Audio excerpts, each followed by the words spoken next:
دوستو بگ سوچو میں خوش آمدید۔ استنبول نہ صرف ترکی بلکہ پوری اسلامی دنیا کے لیے معاشی، ثقافتی اور تاریخی مرکز کی حیثیت رکھتا ہے۔ یہ بحیرہ مرمرا اور بحیرہ اسود کے درمیان آبنائے باسفورس کے دونوں جانب واقع ہے، یعنی اس کا ایک حصہ ایشیا میں اور دوسرا یورپ میں ہے۔ آبنائے باسفورس 31 کلومیٹر لمبی پانی کی قدرتی گزرگاہ ہے جو دونوں براعظموں کو جدا کرتی ہے اور استنبول کو دو براعظموں میں بٹا ہوا شاید دنیا کا واحد شہر بنا دیتی ہے۔ استنبول کا شمار دنیا کے بڑے بڑے شہروں میں ہوتا ہے، بلکہ یورپ کا تو یہ سب سے بڑا شہر ہے۔ لیکن دوستو، ایک دور تھا جب استنبول قسطنطنیہ ہوا کرتا تھا۔ مسلمان صدیوں سے اسے فتح کرنے کے خواب سینوں میں لیے بیٹھے تھے، لیکن وہ کامیاب نہیں ہو رہے تھے۔ آخرکار سلطنت عثمانیہ کے سلطان محمد فاتح نے قسطنطنیہ کو کیسے فتح کیا؟ رومن امپائر کے دور میں قسطنطنیہ کا کیا مقام تھا؟ اس شہر کو سب سے پہلے کس نے اور کب آباد کیا تھا؟ دوستو، آئیے یہ سب جانتے ہیں۔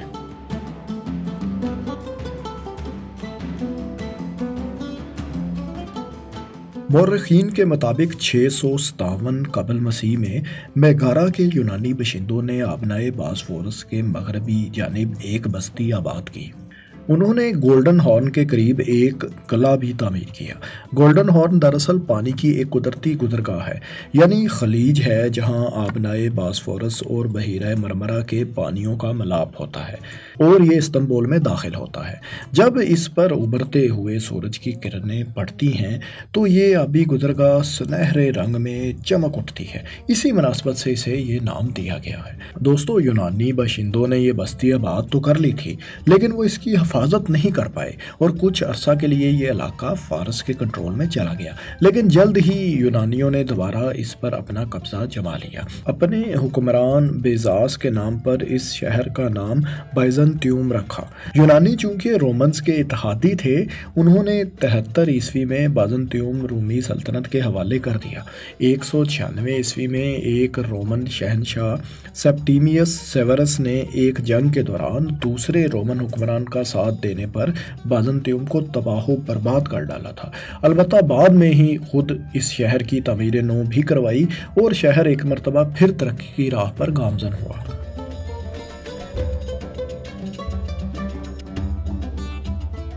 بائزنطیوم یعنی موجودہ استنبول کے دن تب بدلے جب 324 عیسوی میں یہ شہر قسطنطین اعظم یعنی کنسٹنطین ون کی نظروں میں آ گیا۔ قسطنطین اس وقت رومن امپائر کا بادشاہ تھا اور بائزنطیوم بھی رومی سلطنت کا حصہ بن چکا تھا۔ قسطنطین اول کو یہ شہر بہت ہی پسند آیا۔ اس نے بائزنطیوم کا نام نووا روما یعنی نیا روم رکھ دیا اور رومی سلطنت کا دارالحکومت بھی روم سے بائزنطیوم منتقل کر دیا۔ اسی بادشاہ نے بعد میں اس شہر کا نام اپنے نام کی مناسبت سے قسطنطین پول بھی رکھا، جو زیادہ مشہور ہوا۔ یہی نام بعد ازاں عربی لہجے میں بگڑ کر قسطنطنیہ بن گیا اور زبان زد عام ہوا۔ قسطنطین نے قسطنطنیہ کی تعمیر نو کا کام شروع کروایا۔ پورے شہر کے گرد حفاظتی دیوار تعمیر کروائی گئی۔ روم سے قیمتی آرٹ کے شاہکار یہاں لائے گئے اور قسطنطنیہ کی تزئین و آرائش کا کام کیا گیا۔ شہر کی وسیع پیمانے پر آبادکاری کے لیے رہائشیوں کو مفت کھانا فراہم کیا جاتا۔ آبی نظام کو بہتر کیا گیا، جس کے لیے روم سے بہترین انجینئرز بلوائے گئے۔ نت نئی عمارات تعمیر کی گئیں۔ قسطنطین اعظم نے قسطنطنیہ کو کرسچینٹی کا مرکز بھی بنا دیا۔ پورے شہر میں کئی گرجا گھر تعمیر کیے گئے۔ اب اس شہر کو شہروں کی ملکہ کہا جانے لگا تھا۔ یہ شہر اپنے محلِ وقوع کی وجہ سے بھی دفاعی طور پر انتہائی مضبوط تھا۔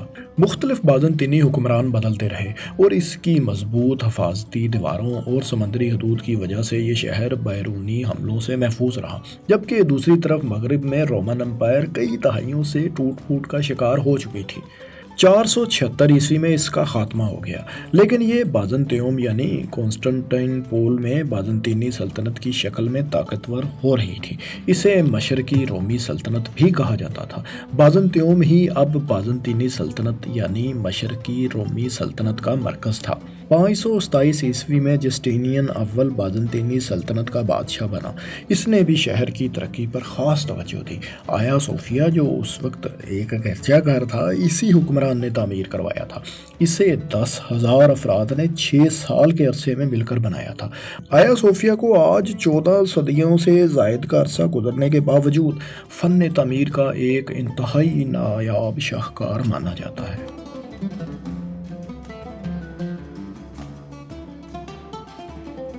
دوستو، قسطنطنیہ اس دور میں ایک شاندار شہر بن چکا تھا۔ اپنے محل وقوع کی وجہ سے بہت سی طاقتوں کی نظریں اس شہر پر جمی ہوئی تھیں۔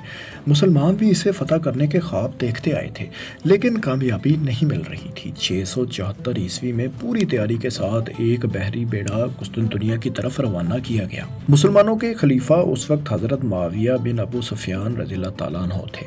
یہ بیڑا 4 سال تک شہر میں داخل ہونے کی کوشش کرتا رہا، لیکن کامیابی ان کے نصیب میں نہیں تھی۔ 678 میں بازنطینی بحری جہازوں نے ان پر تھاوا بول دیا۔ دوستو، بازنطینی جنگجوؤں کے پاس ایک ایسا خفیہ ہتھیار تھا جس کا راز آج تک نہیں کھل پایا۔ یہ لوگ اسلامی لشکر کی کشتیوں کو جلانے کے لیے ان پر آتش گیر مادہ پھینکتے۔ یہ کشتیوں سے چپک جاتا اور ان میں آگ لگ جاتی۔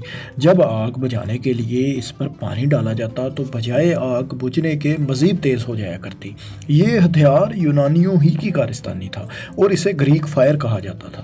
تو دوستو، مسلمان اس حملے کے لیے بالکل بھی تیار نہیں تھے۔ وہ بکھلا گئے اور پانی میں کود کر اپنی جانیں بچانے لگے۔ یوں لگ رہا تھا جیسے پورے سمندر میں آگ لگ گئی ہو۔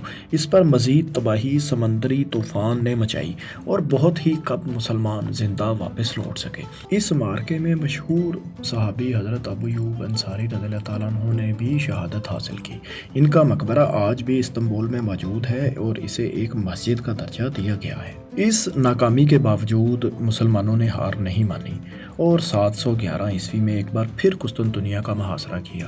البتہ فتح اس بار بھی ان کی قسمت میں نہیں تھی۔ اس کے بعد 6 صدیوں تک مسلمانوں نے پلٹ کر قسطنطنیہ کی جانب نہیں دیکھا، جبکہ اس دوران قسطنطنیہ میں کئی بازنطینی حکمران آئے اور گئے۔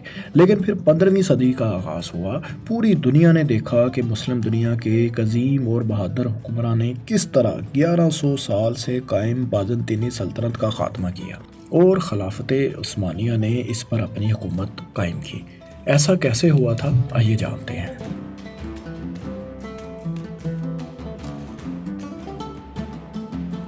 دوستو، 1204 میں صلیبی جنگ کے دوران بازنطینی سلطنت میں اختلافات نے جنم لیا۔ صلیبی ان دنوں قرضوں میں ڈوبے ہوئے تھے اور ان کو خطیر رقم چاہیے تھی، جس کے لیے صلیبیوں نے اپنے ہی شہر قسطنطنیہ میں خوب لوٹ کھسوٹ کی، جس کا نقصان بھی ظاہر ہے انہی کو اٹھانا پڑا۔ اس کی وجہ سے بازنطینی سلطنت کافی کمزور ہو گئی۔ 14ویں صدی کے وسط میں ترکوں نے چھوٹے قصبوں اور شہروں پر قبضہ کرنا شروع کر دیا۔ ان کے حوصلے بلند تھے۔ اس کی ایک بنیادی وجہ تو خلافت عثمانیہ کے بانی سلطان غازی کا خواب تھا۔ مورخین کے مطابق ایک رات عثمان ایک بزرگ شیخ ادیبالی کے گھر میں سو رہے تھے۔ انہوں نے خواب دیکھا کہ ان کے سینے سے درخت نکلا ہے اور اس کی شاخیں پوری دنیا میں پھیل گئی ہیں۔ جب انہوں نے یہ خواب شیخ ادیبالی کو سنایا، انہوں نے کہا، عثمان مبارک ہو، خدا نے شاہی تخت تمہارے اور تمہاری اولاد کے حوالے کر دیا ہے۔ یہ خواب سلطنت عثمانیہ کے لیے ایک مضبوط بنیاد ثابت ہوا۔ عثمان کے جانشین 14ویں صدی میں یونان کے کئی شہروں پر قبضہ کر چکے تھے اور اب ان کی منزل قسطنطنیہ تھا۔ مسلمان 7 صدیوں سے اسے فتح کرنے کا خواب دیکھتے آ رہے تھے۔ سال 1453 میں عثمانی سلطان محمد ثانی نے ایک کامیاب پلان مرتب کیا۔ تقریباً 80,000 سے 2 لاکھ افراد پر مشتمل ایک فوج تیار کی گئی۔ شہر کا محاصرہ کیا گیا۔ 1.5 ماہ تک عثمانی فوج قسطنطنیہ پر گولے برساتی رہی۔ اسی دوران آخری بازنطینی شہنشاہ بھی جان سے گیا۔ یہ 29 مئی 1453 کا دن تھا۔ عثمانی فوج 47 دن سے قسطنطنیہ کو گھیرے میں لیے ہوئے تھی۔ رات کا وقت تھا۔ سلطان محمد ثانی خود اگلے مورچوں پر موجود تھے۔ حفاظتی دیواروں پر 3 مخصوص مقامات پر گولہ باری جاری تھی۔ سلطان محمد ثانی نے اپنے سپاہیوں کو مخاطب کیا، میرے دوستوں اور بچوں، آگے بڑھو۔ اپنے آپ کو ثابت کرنے کا موقع آ گیا ہے۔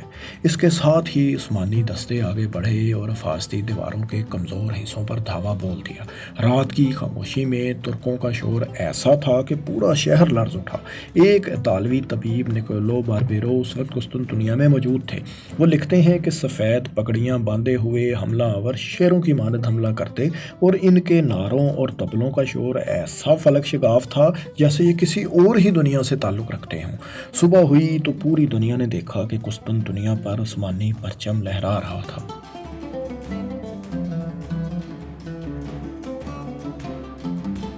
قسطنطنیہ کو فتح کرنے کے بعد سلطان محمد غازی کو سلطان محمد فاتح کہا جانے لگا، جبکہ انہوں نے خود اپنے لیے کیسر روم کا لقب اختیار کیا۔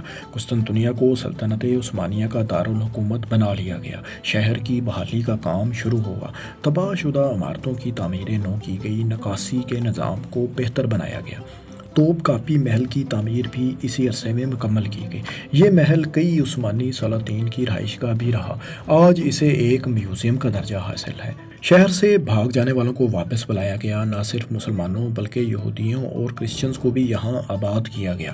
پوری دنیا سے تاجر، کاریگر، مصور اور دیگر ہنرمند یہاں کا رخ کرنے لگے۔ مساجد، محلات، قلعے اور ایک مدرسہ بھی تعمیر کروایا گیا۔ یہ مدرسہ ابھی استنبول یونیورسٹی کی شکل میں آج بھی موجود ہے۔ سلطان فاتح نے آیا صوفیہ گرجا گھر کو بھی مسجد کا درجہ دے دیا۔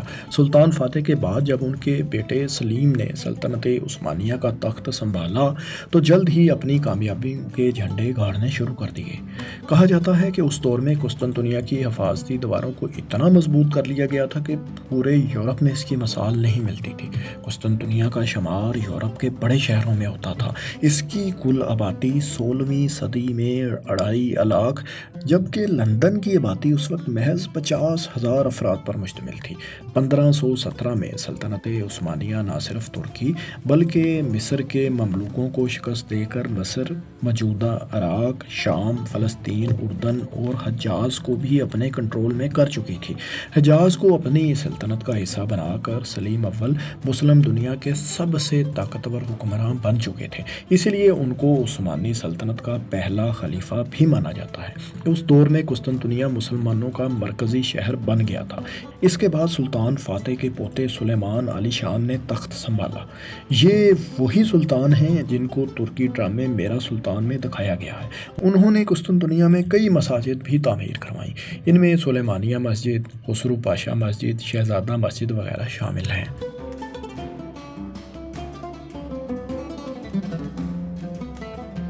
دوستو، عثمانی ترک 4 صدیوں تک 3 براعظموں یورپ، ایشیا اور افریقہ کے کچھ حصوں پر حکومت کرتے رہے۔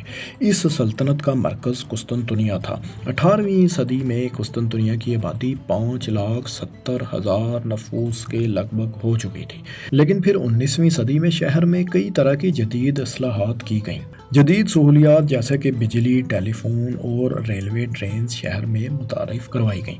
لیکن دوستو، ان سب کے ساتھ ساتھ سلطنت میں انقلاب کی صدائیں بھی کہیں کہیں بلند ہونا شروع ہو چکی تھیں اور قسطنطنیہ میں اندرونی بغاوتیں سر اٹھانے لگی تھیں۔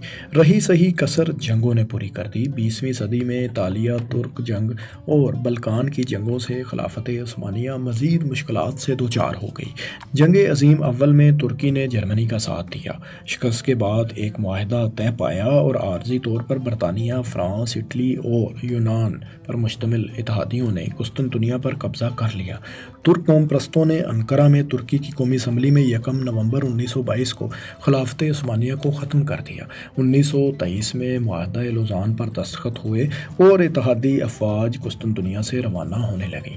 6 اکتوبر 1923 کو ترک فوج شہر میں داخل ہوئی اور اس دن کو استنبول کی آزادی کے طور پر منایا جاتا ہے۔ 29 اکتوبر کو ترک جمہوریہ کے قیام کا اعلان کر دیا گیا اور مصطفیٰ کمال اتا ترک اس کے پہلے صدر بنے۔ قسطنطنیہ کا نام تبدیل کر کے اسلامبول رکھا گیا، جو ترک لہجے میں بگڑ کر استنبول بن گیا۔ مصطفیٰ کمال اتا ترک نے آیا صوفیہ کو ایک میوزیم کا درجہ دے دیا، جسے عثمانی دور میں مسجد بنا دیا گیا تھا۔ ترکی ایک سیکولر جمہوریہ بن گیا اور خلافت عثمانیہ کا قسطنطنیہ تاریخ میں کہیں کھو گیا۔ دوستو استنبول ایک میٹروپولیٹن شہر کی حیثیت رکھتا ہے۔ آج بھی ترکی ایک سیکولر ریاست ہے، البتہ 2020 میں ترکی کے صدر رجب طیب اردوغان نے آیا صوفیہ کو ایک بار پھر مسجد میں تبدیل کر کے پوری امت مسلمہ کا جوش ضرور بڑھایا تھا اور سلطنت عثمانیہ کی 400 سالہ دور کی یادیں تازہ کر دی تھیں۔ دوستو استنبول کی ہسٹری کے بارے میں آپ کو یہ دلچسپ ویڈیو کیسی لگی؟ آپ مزید کن ٹاپکس پر ویڈیوز دیکھنا چاہیں گے؟ کمنٹس میں اپنی رائے سے آگاہ کریں اور مزید دلچسپ معلوماتی ویڈیوز دیکھنے کے لیے ہمارے چینل کو سبسکرائب ضرور کر لیں۔ شکریہ۔